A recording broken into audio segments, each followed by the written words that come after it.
Hola hijos de Tesla, bienvenidos a un nuevo video para temas de ingeniería eléctrica. En este video estaremos viendo cómo se hace el circuito de marcha parada de un contactor. Mi nombre es Joel y te mando un fuerte saludo. Esto empieza ahora. Ya hice un video de qué es el contactor y para qué sirve. Te lo voy a dejar por aquí arriba por si quieres verlo. Pero ahora te voy a hacer un resumen. Un contactor es un dispositivo que se usa para abrir y cerrar circuitos de grandes potencias. Cumplen la misma función que estos interruptores que tenemos en casa, lo que con la gran diferencia de que estos interruptores son para pequeñas potencias. Tiene tres contactos principales, que es donde vamos a conectar la alimentación del equipo y el equipo a alimentar. Se ve muy claro. Por los bornes 1, 3 y 5 se conecta la alimentación y por los bornes 2, 4 y 6 la carga. Tienen por lo general dos contactos auxiliares, uno que está normalmente cerrado y otro que está normalmente abierto. Y esto cambia su estado una vez alimentemos la bobina del contactor.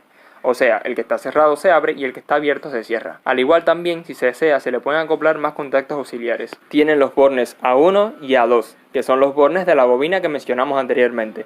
Una vez alimentemos esa bobina, los contactos principales del contactor se cierran y la carga empieza a funcionar. Y los contactos auxiliares cambian su posición. La ventaja que te brinda un contactor, ante todo, es seguridad de operario.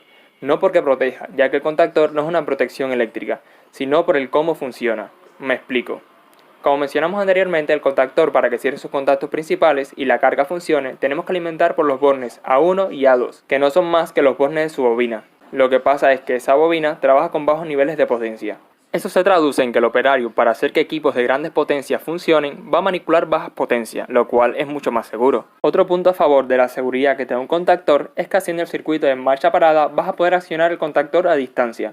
O sea, no vas a tener que estar cerca del cuadro eléctrico o del equipo para provocar que el contactor cierre sus contactos. Pero ¿cómo hacemos este circuito? Vamos a necesitar dos pulsadores. Uno que es el botón de marcha, o sea que cuando lo pulsemos el equipo empieza a trabajar, y otro el de parada, para detener el equipo. El botón de marcha no es más que un contacto que está siempre abierto, solo se cierra en el momento que lo pulsas, y una vez que lo sueltes, regresa a su posición por medio de un muelle. Y el de parada es lo contrario, siempre está cerrado, solo se abre si lo pulsas, y si lo sueltas se vuelve a cerrar.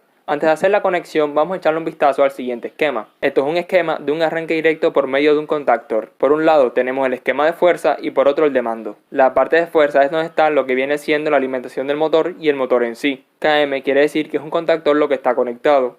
Y cuando hay más de un contactor se pone con números, o sea, KM1, KM2, etc. para así poder diferenciarlos. Y eso es todo en cuanto al esquema de fuerza. Analicemos el de mando. Aquí vemos que aparece un KM al lado de un rectángulo. Ese rectángulo representa la bobina del contactor KM y el otro KM que aparece es uno que está al lado de un signo de un interruptor abierto. Ese es el contacto auxiliar que está normalmente abierto del mismo contactor. Y esto otro que nos queda es el botón de marcha y el otro es el botón de parada. Entonces, según este esquema, vamos a conectar en serie el botón de parada con el botón de marcha y con la bobina del contactor.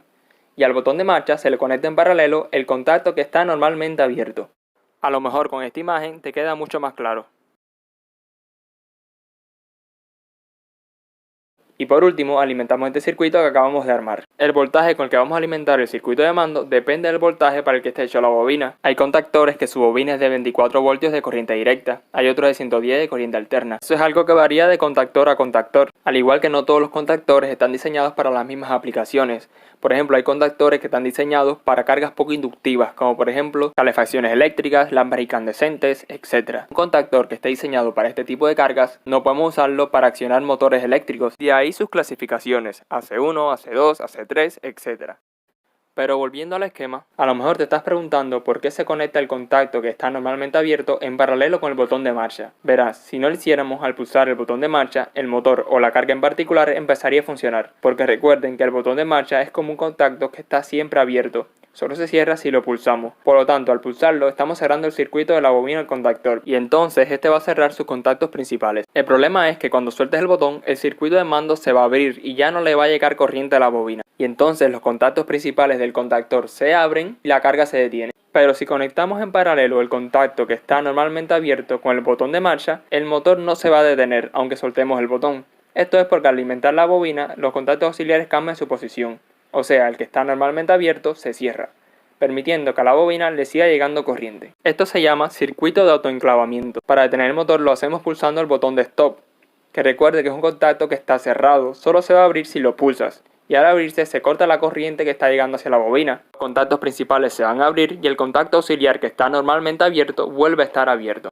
Y una vez que sueltes el botón de stop, él se vuelve a cerrar, pero no pasa nada porque el circuito sigue abierto aquí y aquí. Como último detalle, a estos circuitos hay que ponerles protecciones eléctricas, tanto a la parte de fuerza como a la parte de mando. Y bueno, hijos de Tesla, hasta aquí este video. Espero que te haya sido muy útil. Recuerda suscribirte si no lo has hecho aún y nos vemos en la próxima.